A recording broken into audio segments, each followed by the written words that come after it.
everyone. I am Rocco Limangelli from Sant'Anna School of Advanced Studies. Welcome to this Regulate lecture on the Data Governance Act and the Data Act. If you haven't already, there is an introduction on the EU data strategy, which gives you an overview of the main objectives of the EU in regards to data, and an overview of these two pieces of legislation, the Data Governance Act and the Data Act. So let's jump into it. The Data Governance Act, it's actually coming into force in September 2023. So let's have a look at what is the main scope. In today's data-driven world, the Digital Governance Act plays a pivotal role in guiding the appropriate handling of data, particularly when it comes to data sharing and reuse. But what specifically is within the scope of the Data Governance Act?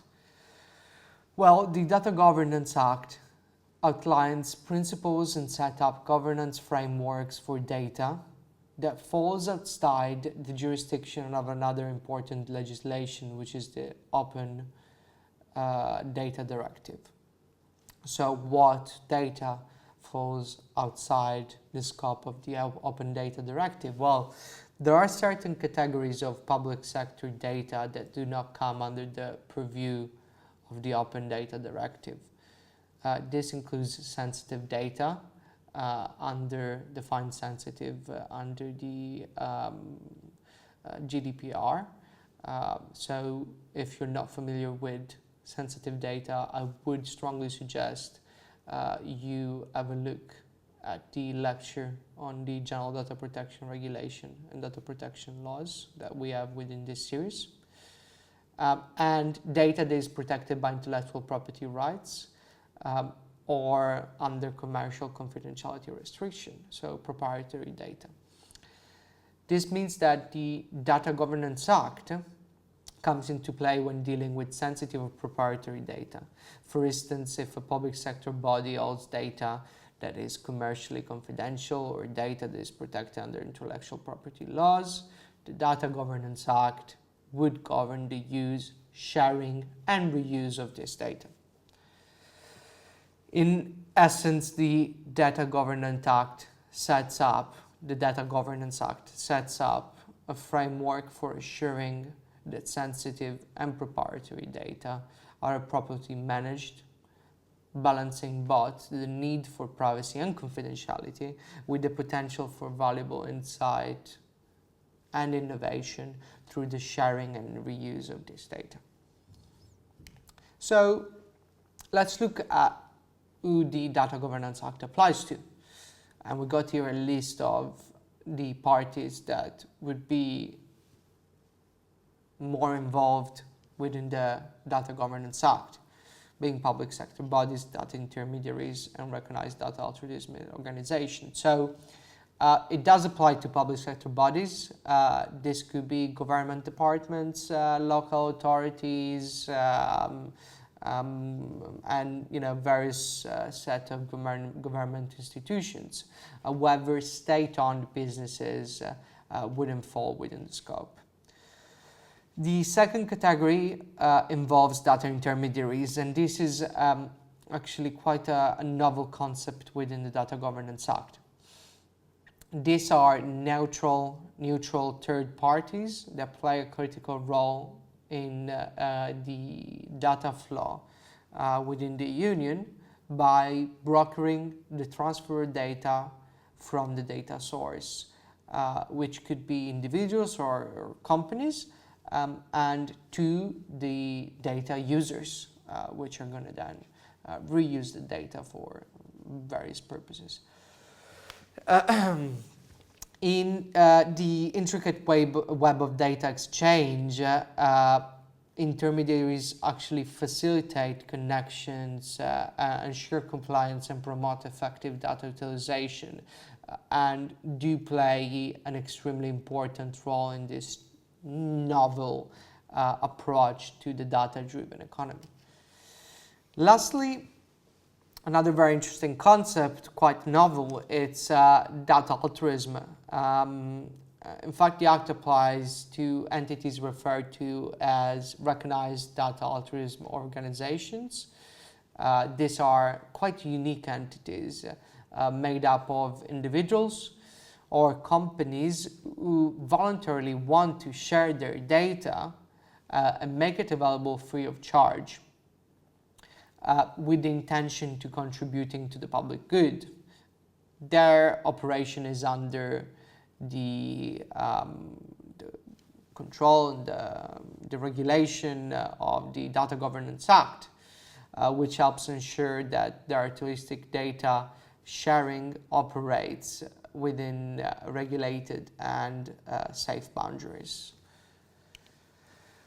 So let's have a more in-depth look at data intermediaries. Well, data intermediaries play a pivotal role in the digital landscape, facilitating, as I mentioned, the smooth flow of data between various parties. However, there are crucial regulation in place to ensure that their operation promote a fair and open data ecosystem. So, firstly, data intermediaries must remain neutral. This means that they cannot use their own, to their own benefit the data that they're actually brokering. Companies that want to do that and want to be data intermediaries as well, they need to set up a separate structure as a data intermediary. And again, that structure needs to be neutral from their main business. Their role is in fact to serve as a conduit, transferring data from one point to another without any personal gain or manipulation of the data. The neutrality is essential in maintaining trust within the system. Moreover, the procedure through which data users access the service of data intermediaries must adhere to three core principles, which we've seen through European legislation in and out, which are fairness, transparency, and non-discrimination. Fairness means that all data users should have equal opportunity to access and utilize intermediary services. Transparency refers to the clear and understandable rules and processes involved in the access of this data and the use of the intermediary services. Every aspect of the operation of an intermediary must be fully transparent, openly communicated to data users. And finally, non-discrimination signifies that no data user should be treated differently based on any particular characteristics they have or criteria whatsoever. All users should have and should be granted equal access to the same opportunities when interacting with data intermediaries. And diving a bit deeper on the requirements of an obligation of data intermediaries. Firstly, they're required to actually register with a national regulatory body and will appear on a public register. This measure, in fact, is trying to achieve a high degree of accountability, promoting transparency and trust in the system. Secondly, to avoid conflict of interest, data intermediaries must not provide any other services. As I mentioned before, they need to be neutral. They need to do only that. They can only carry out data intermediaries services and provide that kind of services. They must be separate legal entities from parts of a business that seek to exploit the data, as I mentioned. And this separation is in fact crucial in maintaining the intermediary neutrality. Finally, data intermediaries must always act in the best interest of the data subjects. They must provide data subjects with the necessary tools to give or withdraw consent where applicable. And this obligation places rights of data subject at the forefront, as freedoms are valued quite a lot in the European Union. They are usually placed at the forefront of any legislation. And this obviously is going to grant and ensure the data subjects' control over their data, the respect of their privacy and autonomy. And just to give you an example of a data intermediary already existing, the Data Intelligence Hub from Deutsche Telekom. Hopefully that's the right way to pronounce it. So the Data Intelligence Hub is essentially a data marketplace, a platform where companies can securely manage, provide, and monetize high quality information. So this could be a variety of data, such as production data, which can be used to optimize industrial processes and enhance their efficiency. So imagine you are a manufacturing company. With Data Intelligence Hub, you could securely store and manage your production data, and at the same time, you could offer the same data to other businesses, maybe in a view to partner up with other businesses as well, and to monetize as well on your data. You could offer your data to consultants who could utilize it to analyze trends, predict demands, or develop new innovations, which again is going to create more value for the data you've created. Is going to give you more information on your data, and possibly while you're monetizing on the data, you can be able to enhance your production and the way you're doing things as well. In doing so, not only, in fact, do you monetize on your data, but you also contribute to the wider optimization of the industry process, your industry process, and the industry more in general. Let's now jump into data altruism. So, in this increasingly interconnected world, sharing data, it's not just a matter of business or innovation, but it can also be, we can say, an act of altruism, in fact. And the EU calls this data altruism. Data altruism refers to the practice where individuals or companies voluntarily consent to the use and provide their data. This could involve contributing to research, supporting non-profit initiatives, or aiding public policy development. However, this does not mean that data is simply shared by these people or companies in a reckless way. In fact, recognized data altruism organizations are at the forefront of this practice. These organizations need to meet specific criteria. They must be not-for-profit organization, legally independent, and structurally separate entities.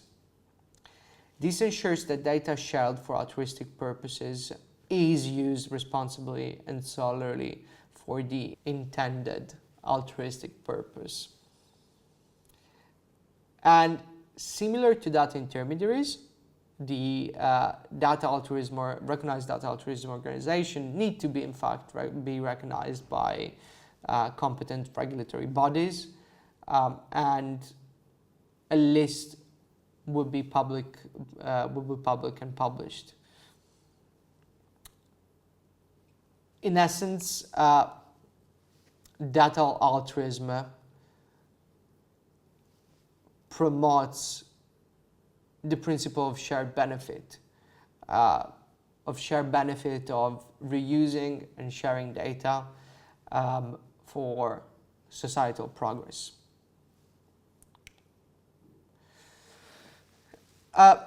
In fact, data altruism organizations have a unique and crucial role in the data landscape. They are responsible not only for stewardship of shared data, but also for the protection of the right of the data subjects. And primarily, this organization are obliged to safeguard data subjects' rights. This means ensuring the secure handling and storing of personal data. Moreover, data subjects must be informed in advance of the altruistic purposes that their data are going to be used for. And transparency here is key. The data needs to be used only for that specific altruistic purposes as communicated to data subjects. Additionally, data altruism organizations are mandated to provide tools for individuals to easily withdraw their consent at any time.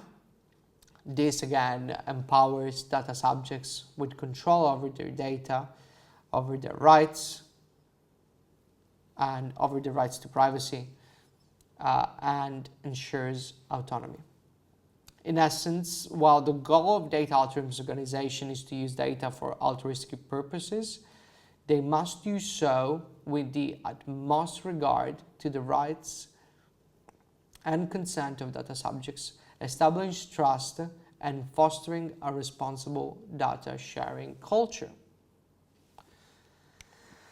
And here again, I think another example is important to give examples to better understand how this organization will be working once we've got more of them around. And Smart Citizen, it's a platform that stands as a shining example of how data altruism can contribute to societal progress and address real-world problems. Through these platforms, in fact, citizens are given the opportunity to share data collected through sensors in their home. And these sensors can measure, various kind of things from the from environmental factors such as noise level and pollution to consumption of electricity, energy, and so on and so forth. This might sound like a no-brainer. Like, why haven't we done this previously? And the reason for it is because there was no infrastructure to do this previously. And sharing this kind of data could have profound and important implications to the society as a whole.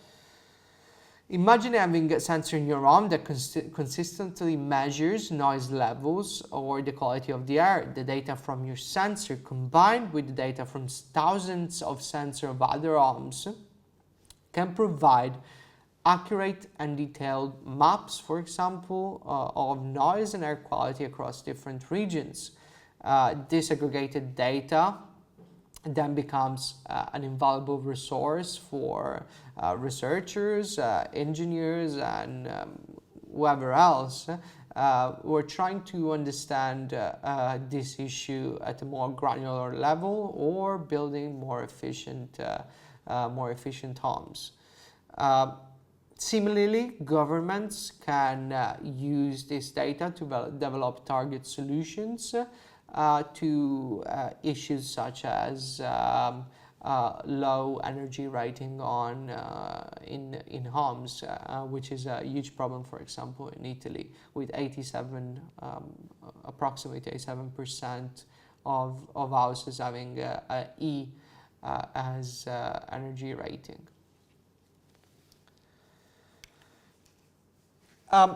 In relation to international transfers, I mean, when you talk about data, you always need to talk about international transfer. We do that. We've done that with the GDPR. We're doing that with the Data Governance Act. We'll do that with the Data Act. So international transfer data outside the Union are subject to stringent regulations, and it's very important to understand them. They are generally not allowed. There are only two exceptions to this.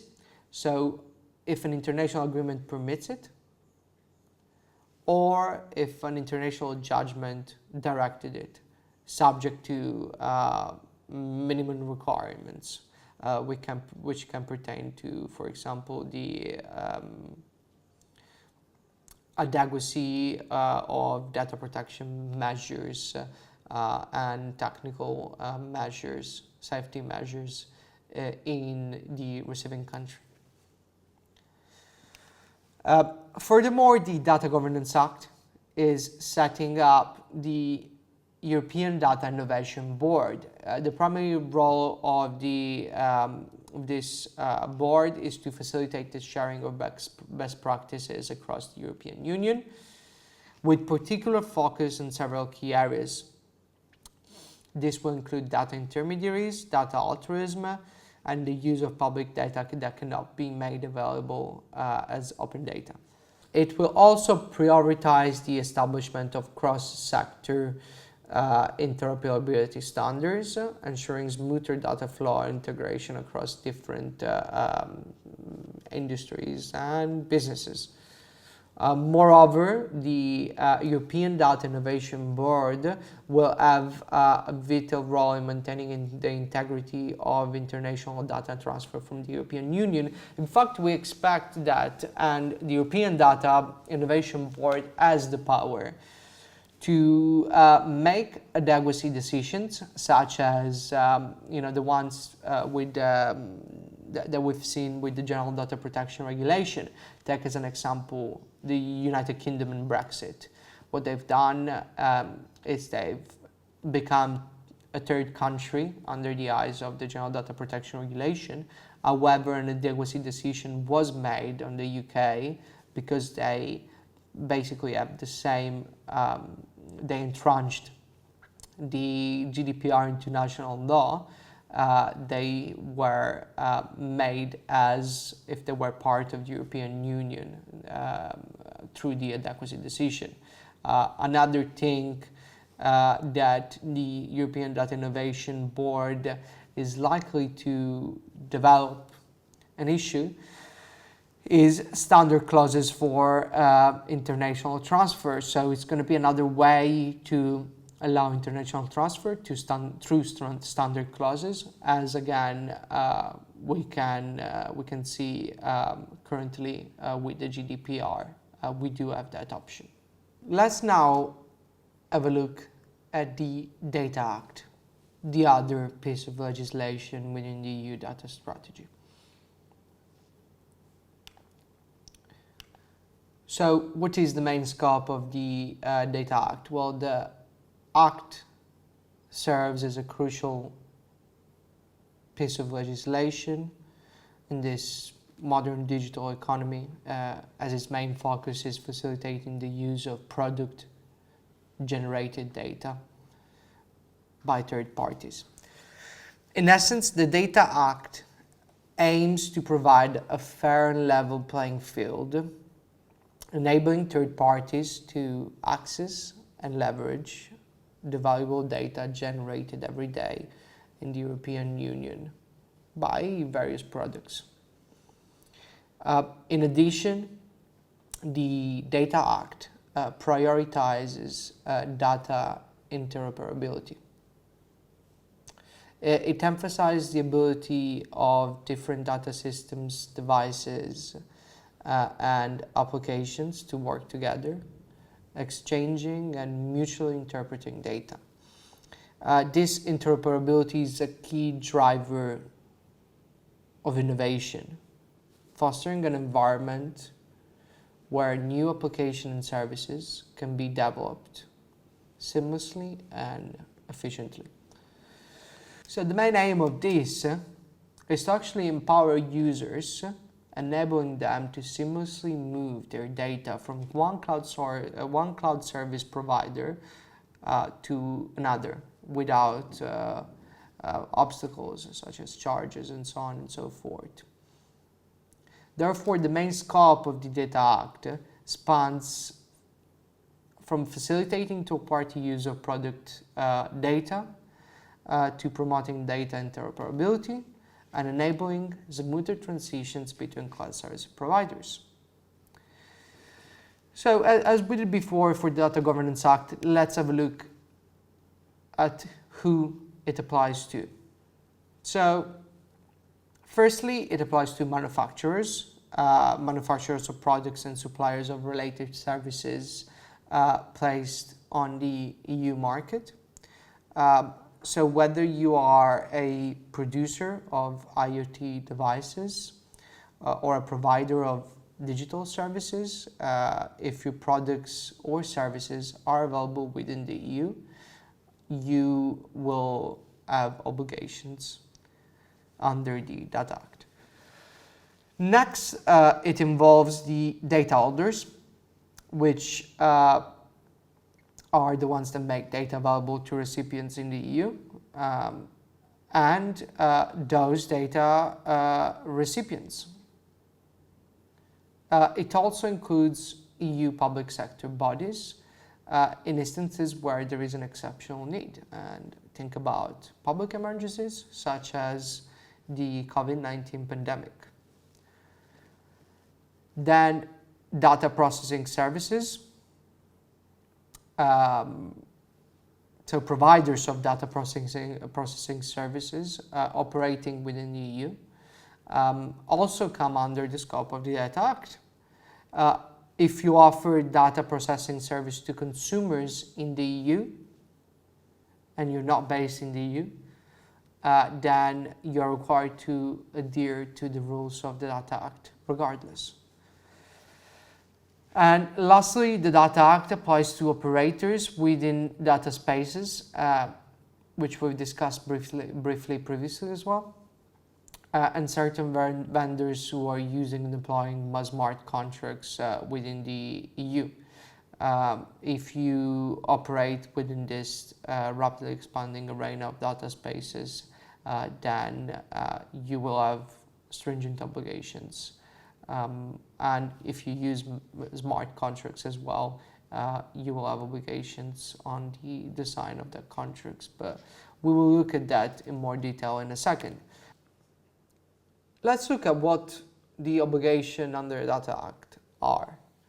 But before doing that, we need to be reminded that the Data Act operates without prejudice to current data protection laws, such as the General Data Protection Regulation.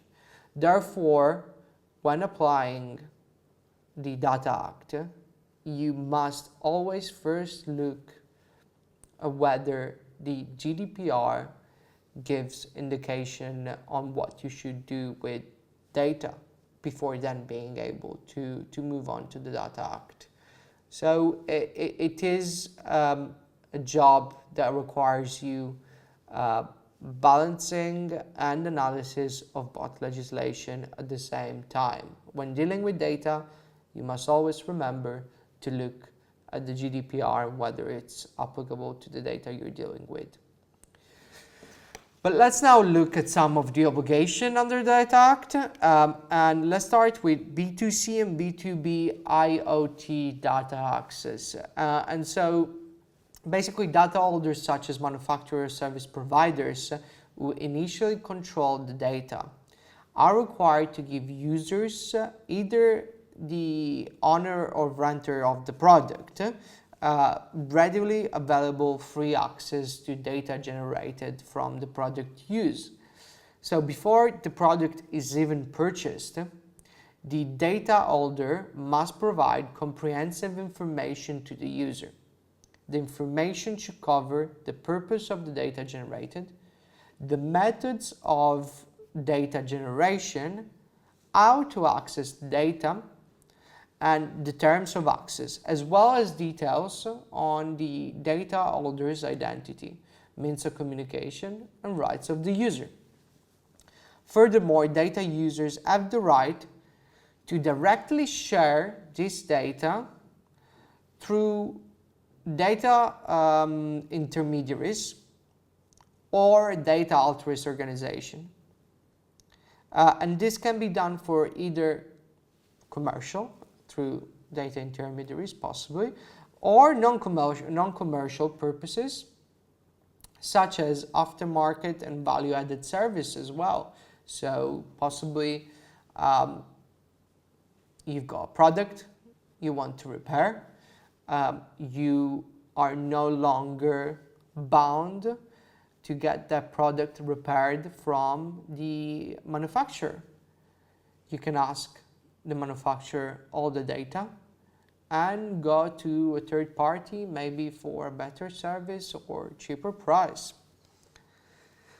However, it is important to note that users are strictly prohibited from using the data to develop a product that competes with the product that has originated and generated the data. Moreover, data holders may only share data for fulfilling their contractual obligation to the user and must adhere to certain obligations regarding the use of data. Recipients of the data are also subject to various obligations around the use of the received data, and the Data Act does stipulate specific requirements on the contractual terms governing data sharing between enterprises, ensuring transparency and fairness in the process. Another obligation is in B2G data access, which is business to government data access. And under the regulation, data holders are obliged to make data available to certain public sector bodies and EU institutions. This, however, applies only where there is an exceptional need demonstrated, such as, again, a public emergency, such as in a pandemic. Data holders may, depending on the circumstances, be required to provide this data free of charge, or they may have the option to impose a charge depending on the situation. It's noteworthy that public sector body in receipt of this data can choose and are able to share it further, potentially with, for example, other public bodies or national statistic institutes, Eurostats, or individual and organization conducting scientific research. However, this sharing must be done with in a fully transparent manner, meaning that the data holder must be notified of any intention of sharing this data, and the data holder has the right to object on further sharing of this data. Then cloud services. As we mentioned, it's quite a big topic within the Data Act. And as per the new regulation, cloud providers are now subject to certain obligation to facilitate the switching process between one cloud service to another cloud service. First and foremost, this will include the right for the customer to terminate services on a 2 months notice, and that's the idea. It's 2 months at the moment. In the final text, this time period, and when the Data Act comes into force, it might change. Furthermore, cloud providers must aid in the porting of data when a customer decides to switch. So it's important to note that this transition should be completed within 3 months as provided by the current text of the Data Act. Also, there is a provision regarding switching charges. So the cloud service providers will no longer be able to charge any amount for switching from one service provider to another. These rights and obligations are not optional. They're provided within the Data Act. And they must be explicitly included in the terms of service by the cloud service providers. Let's quickly look as well at data interoperability, which is another important concept within Data Act. Data interoperability plays a crucial role in the digital landscape, and the Data Act addresses truly. It does this address data interoperability in relation to data spaces set up as part of the EU data strategy. Just to clarify, when we refer to data spaces, we mentioned this already, we're talking about the 9 European data spaces that are currently being set up. By no means there are going to be 9 data spaces. These are the ones that are currently being identified. They might increase depending on new rising sectors or industries. The regulation stipulates that operators of these data spaces must provide APIs, application programming interfaces, with continuous, real-time, and machine-readable access to data. Further, operators are also required to equip data recipients with the means to enable smart contracts to interoperate within their service or activities. This implies that operators play a pivotal role in enabling seamless interaction and data exchange across different platforms. However, speaking of smart contracts, actually the Data Act does give minimum requirements to the drafting or development, if you would allow me, of smart contracts. And the goal here is in fact to create a level playing field for all participants to ensure secure and controlled flow of data and maintain the integrity of trade secrets even in a highly interconnected digital economy. And just to conclude, what I like to call a kind of bonus, which is there. It's going to be used possibly in very sporadic instances. It's non-EU government access of non-personal data. So the Data Act extends its provision to incorporate safeguards related to this specific kind of situation where non-EU government would be trying to access non-personal data held within the European Union. The providers are in fact obliged to put in place measures that are reminiscent of the GDPR, such as encryption, and the aim is in fact to prevent non-EU government entities from accessing non-personal data held within the Union. Conflicts, in fact, may arise. For example, if non-EU government access non-personal data, this could jeopardize national security or trade secrets in some situations, or if it would infringe upon EU individuals' fundamental rights. It is worth noting that any access by non-EU government must be grounded on a legitimate basis, such as international agreements like a mutual assistance agreement or treaty.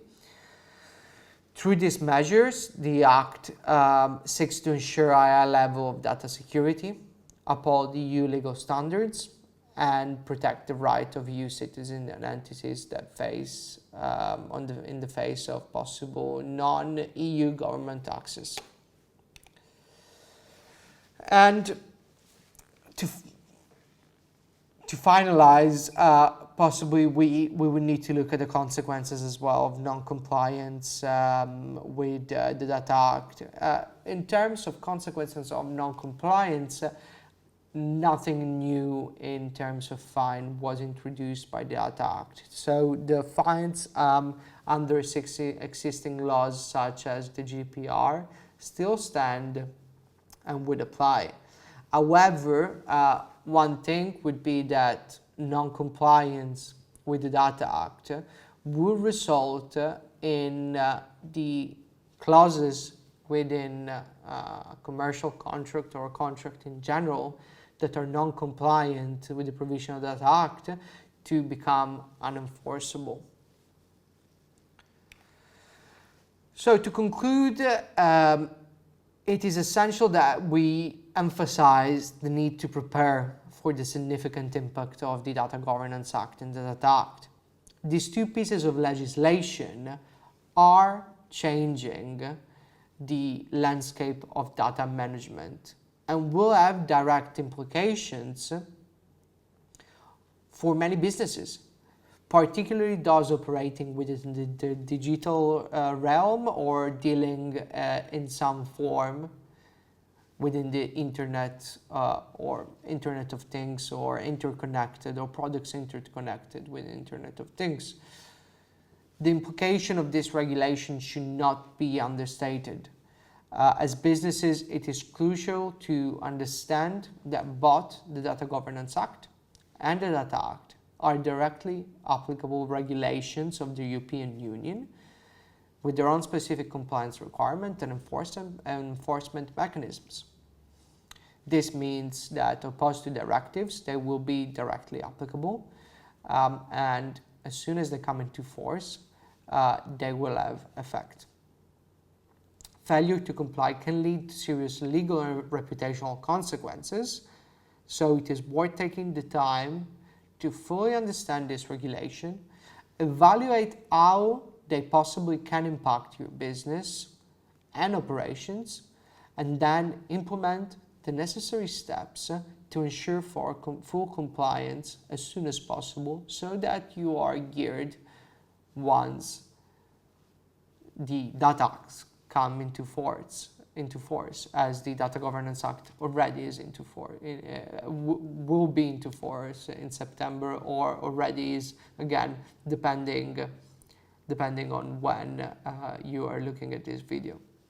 So thank you very much. I hope you enjoyed this lecture. I am available if you got any further question. Here is on this slide my email address, and good luck with everything. Thank you.